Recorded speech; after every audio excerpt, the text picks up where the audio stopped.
Beware of the Fat Controller, Thomas the Tank Engine Creepypasta by Soul Studios. I remembered watching an episode of Thomas the Tank Engine when I was of the young age of 15 years old, but it didn't seem to be official as I uncovered it on a used USB that I found on the Facebook shop. And it was created by a company called Babylonia, as the title mentioned.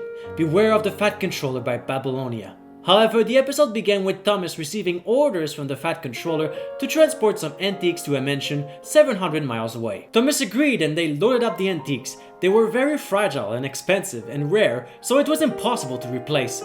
Thomas said goodbye to the controller and rolled on the tracks out of the dock. As he arrived into a forested area, it began to snow strongly, and unfortunately for Thomas, the ice that formed made him slip off of the tracks. He stumbled and rammed into a house and fell on his back. Thomas felt terribly stressed and frightened as he could not get back up, and his delivery was late. The Fat Controller was waiting impatiently at the mansion, and the one that purchased the items was real angry. As it took hours, the Fat Controller decided to take a helicopter and track down Thomas, which took a few minutes, and as he found him derailed, he absolutely freaked out. He began to yell swears and hit Thomas with rocks. Thomas implored to be forgiven, but no, the controller declared, "Till this day you will be scrapped and burned!" Thomas cried out, but the controller had no remorse or forgiveness, so he transported Thomas from a crane attached with a net, and they fled to the scrap zone.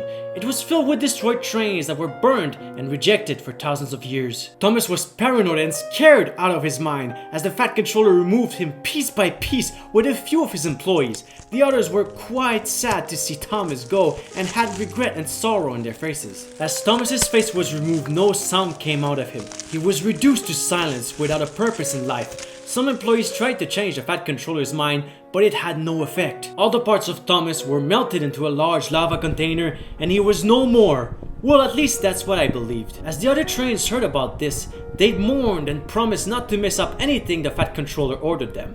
And they rolled into bed within their homes. As the camera zoomed out, the burned remains of Thomas stared directly at the direction of his friends. A muffled scream was heard for a few minutes as Thomas fell apart.